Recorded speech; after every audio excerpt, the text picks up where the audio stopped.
Halo teman-teman, masih bersama saya di channel disablon.com. Kali ini kita masuk pada sesi kedua belajar Corel dari dasar. Belajar Corel untuk pemula. Sesi pertamanya bisa disaksikan di link ini. Oh iya, di link ini sesi pertamanya mengenal lembar kerja Corel. Untuk sesi kedua ini, seri kedua, saya akan membahas tentang Snap to, fungsi Snap to di Corel. Snap to ini ada di hampir semua aplikasi desain, termasuk Corel Draw, Photoshop, itu semua ada Snap to. Fungsi Snap to itu adalah, secara arti kata, snap itu jepret. Snap itu artinya jepret. Saya tadi cari di Google. Secara fungsi, snap itu adalah menempelkan apa aja yang ada di sini. Jadi langsung seperti magnet itu tertempel, cetak-cetak gitu. Nah, kita tinggal mau snap kemana. Ini adalah lembar kerja Corel yang baru kita buka. Kita akan membahas tentang snap. Snap itu menempel seperti magnet. Jadi saat snap diaktifkan, kursor mouse kita itu bisa geraknya tidak mulus seperti ini. Geraknya tidak mulus, tapi patah-patah, menempel pada objek atau menempel pada garis sesuai snap to yang diatur. Ada beberapa snap. Di sini snap to dokumen grid, baseline grid, gridline, object, dan page. Kita pelajari satu persatu. Dokumen grid adalah snap to kotak-kotak grid, kotak-kotak pada dokumen. Kita aktifkan dulu gridnya. Nah, ini ada dokumen grid. Nah, ini dia dokumen grid, ini kotak-kotak seperti ini. Kalau diperlihatkan, dokumen grid itu adalah kotak-kotak. Per kotaknya, sekalian kita mempelajari grid di sini. Setiap 1 cm ada 4 kotak. Ini bisa diatur. Cara atur grid, dokumen grid ini ada di tool, option, kemudian di sini di dokumen, kemudian di grid ini, grid line per cm. Berapa jumlah grid line per cm? Di sini kan diatur ada 4. Berarti setiap di horizontalnya 1 cm itu ada 4 grid line. Berarti berarti ukuran grid line-nya ini adalah setengah senti dibagi 2, seperempat senti. Ukurannya seperempat. Kalau ini dikasih 10 grid line, berarti di sini jaraknya setiap 1 mili, ada garisnya. Ini vertikal, ini horizontal. Bagaimana fungsi snap to grid line, grid dokumen, kita aktifkan snap to dokumen grid atau Ctrl J, dokumen grid. Nah, ini kalau kita mau menggambar kotak, di sini akan berhenti. Setiap titik sudutnya ini kita akan berhenti. Jadi misalnya kita mau buat kotak 2 cm. Nah, ini kan 1 cm, berarti di sini berhenti. 2 cm di sini.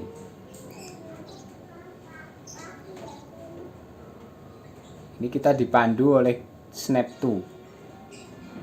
Kita lihat ukurannya di sebelah kanan ini, size-nya. Nah, ini 2 cm. Nanti pas kita ubah ini, nah itu ini setengah senti kali setengah. Itu fungsi snap to dokumen grid. Kalau gridnya tidak dilihatkan, dokumen gridnya dihilangkan, atau klik ikon ini, show grid ini dihilangkan, sama aja. Ini patah-patah. Kalau kita mau menggeser, berarti per kotaknya ini dia geser seperempat senti. Seperempat senti itu berarti 2,5 mili. Gesernya dia nempelnya berdasarkan grid line, dokumen grid, berdasarkan dokumen grid. Fungsi snap yang selanjutnya adalah snap to baseline grid. Ini snap to baseline grid. Snap baseline grid adalah garis mendatar, garis bantu mendatar ini. Garis mendatar untuk digunakan menulis teks. Cara menampilkan baseline grid, kita klik tool, option, kemudian di sini dokumen, klik di dokumen, di grid, baseline grid nih, baseline grid ini show grid, ini snap to grid. Spasinya 14 poin, ini untuk spasi font. Jarak dari atas 1,27 cm, ini setting default dari Corel Draw nya. Nah, ini untuk menampilkannya bisa di sini untuk menampilkan gridnya. Jarak dari atas 1,27, jarak antar garis ini baseline gridnya ini 14 poin. Ini bisa dirubah dari tool, option. Nah, di sini tadi ini warna garisnya.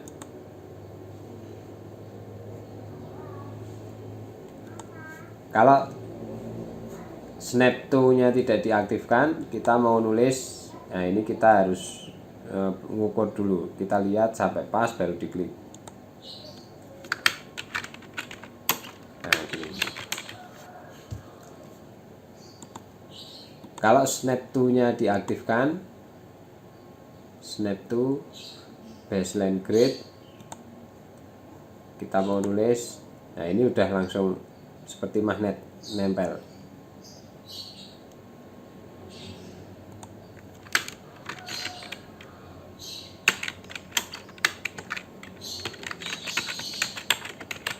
Nah, itu fungsi dari baseline grid. Jadi itu fungsi dari baseline grid dan snap to baseline grid. Snap to yang selanjutnya adalah grid line, snap to grid line. Ini baseline gridnya sudah. Grid line adalah ini garis bantu yang kita tarik sesuai kebutuhan. Baseline gridnya kita matikan dulu, kita sembunyikan. Gridline di Corel Draw adalah garis bantu yang kita tarik sesuai kebutuhan. Ini snap gridnya hidup. Ini adalah gridline. Kita pelajari dulu gridline-nya. Gridline ini garis bantu saat kita mau meletakkan objek biar terlihat lurus misalnya. Nah, itu kita biasanya lebih mudah pakai garis bantu. Garis bantu ini bisa diatur melalui gridline ini. Nah, cara nampilkannya saya hapus dulu. Window, Docker, gridline.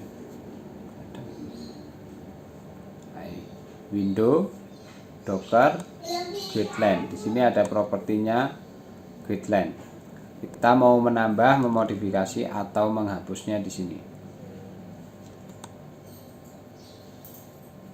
Kita buat ukurannya dulu, size-nya kita samakan dulu, nolnya dari titik sudut kiri atas. Nah, ini kita nolkan dulu di sudut kiri atas, kemudian kita atur gridline-nya. Kalau mau menghapus, diklik di del, gridline-nya akan hilang. Kita misalnya dari jarak atas ini kita mau buat jarak 5 cm gridline-nya, berarti kita tulis di sini di properti gridline-nya 5 cm, kemudian add. Nah, di sini berarti ini vertikal 5 cm, ini garisnya vertikal. Kalau mau membuat gridline horizontal, berarti di sini mau horizontalnya 5 cm juga. Klik 5 cm, add.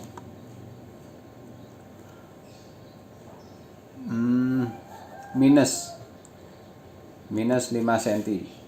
Kalau mau jaraknya 5 cm di sini. Jadi kalau di bawah 0 ini kita harus kasih minus. Kalau di atas 0, di atasnya itu seperti sumbu Y dan X. Kalau dulu di pelajaran sekolah, sumbu X dan Y. Y-nya di atas 0 itu plus, di bawah 0 minus. Nah, ini minus 5. Jadi titik ini adalah 5 cm dari atas, 5 cm dari samping. Itu adalah grid line. Grid line ini bisa dimiringkan juga. Kalau kita mau membuat panduan garis miring, ya itu pakai ini grid line. Diklik sekali, klik sekali lagi, 2 kali, klik 2 kali, dia akan keluar lingkaran untuk memutar. Nah, ini. Kalau di propertinya itu adalah angled. Jadi grid line ada horizontal, vertikal, dan angle. Angle-nya kita mau berapa derajat? Misalnya mau 45 derajat. Kalau sudah ada garisnya, bukan di add tapi dimodify. Nah, ini berarti miringnya 45 derajat. Itu adalah grid line, garis bantuan. Kemudian snap to grid line. Ya, fungsinya sama. Snap to fungsinya untuk snap to grid line, fungsinya sama dengan yang lain, tapi ini berdasarkan grid line. Misalnya kita mau buat kotak, nah ini kita langsung tes, ada magnetnya. Jadi kalau tanpa tanpa snap to, kita harus meraba-raba ini, dipaskan, nah baru kita buat. Tapi kalau ada kita aktifkan snap to nya, kita langsung nempel. Nah, ini nempel di sini.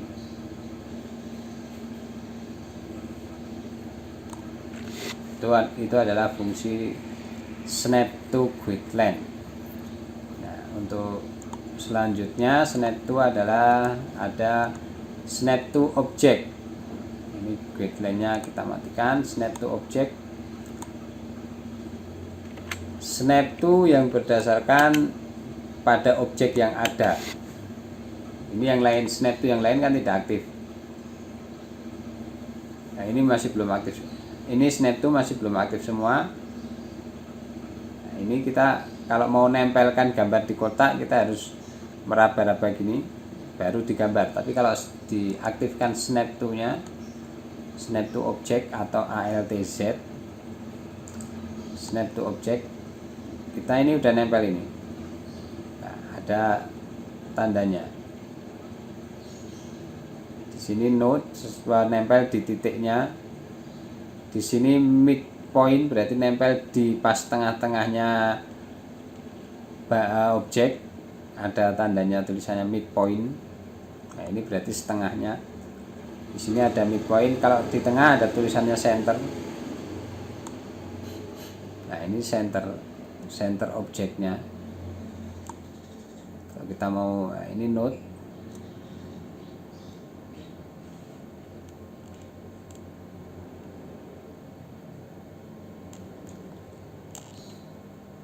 Itulah snap to object.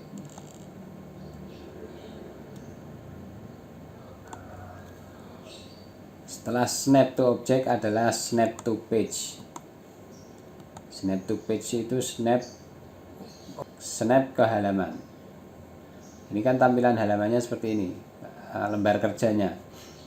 Saat kita klik, ini nggak ada yang nyantol ini karena tidak diaktifkan. Tapi begitu diaktifkan, view snap to page, objeknya saya matikan dulu. Snap to object, nah ini yang aktif adalah snap to page. Kalau kita mau menggambar kotak, nah ini nempelnya ke halaman, cuma garis halaman ini. sudut-sudutnya. Snap to object ini biasanya kalau kita mau mengenolkan ini, jadi lebih pas. Nah, ini ada node-nya, ada magnetnya. Misalnya nolnya di bawah sini. Nah, ini ada magnetnya. Nolnya dari bawah. Berarti ini 0. Titik nolnya adalah di kiri bawah. Nolnya di sini misalnya. Membuat garis bantu yang berdasarkan page-nya ini.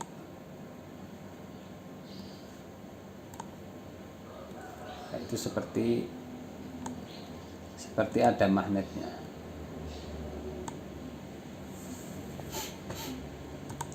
Nah, itulah fungsi snap to. Snap to itu menempel ke mana? Ada objek, ada quit line, ada grid line seperti yang kita bahas hari ini tadi.